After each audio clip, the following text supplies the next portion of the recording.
જય સિયારામ. હું વેલજીભાઈ ભુડિયા. આજે 26મી જાન્યુઆરી 2024 આ ભૂકંપને આજે 23 વર્ષ કચ્છની અંદર થયા, એને વર્ષો થયા.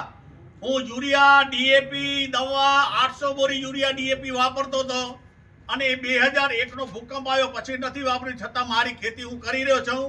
આજે આ ખેડૂત મિત્રો સૌરાષ્ટ્રમાંથી અહીં ફરવા આવ્યા છે. હું ખેડૂતોને એટલી જ વિનંતી કરું કે મારું કયું માનજો થોડું, તો તમને હું રૂપિયાવાળા કરી દઈશ. બીજો વિષય છે કે આજે જે પરિસ્થિતિ છે, આજે ઓર્ગેનિક ખેતી કહો કે ગાય આધારિત કૃષિ કહો, દેશના વડાપ્રધાન શ્રી નરેન્દ્ર મોદી સાહેબ પણ કે જે પ્રાકૃતિક ખેતી કરો.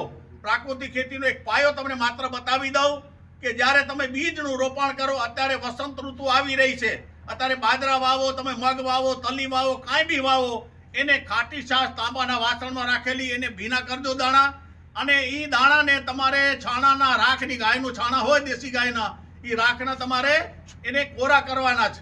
એ કોરા કરીને તમે વાવી દો એટલે તમારે ડીએપીની ક્યાંય જરૂર નહીં પડે.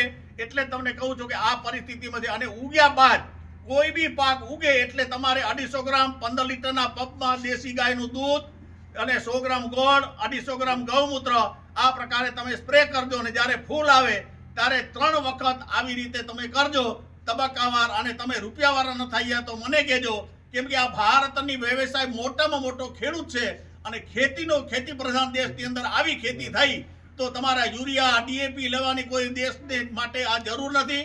હું આજે તમે આવ્યા છો મારા વચ્ચે, હું એટલી જ વિનંતી કરું કે આજથી તમે રસાયણ છોડી દો, ગાય આધારિત કૃષિ કરો. અને મારા નંબર જોતા હોય, મારું નામ વેલજીભાઈ ભુડિયા, નંબર 94269426991112. બપોર બાદ 3 થી 6 મને દરરોજ ફોન કરજો, હું માપીને તમને જવાબ દઈ દઈશ.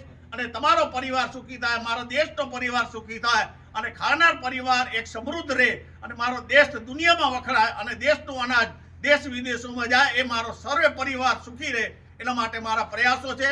આપ સૌએ પધાર્યા ભુડિયા ફાર્મમાં, આપણે ધન્યવાદ. જય સિયારામ.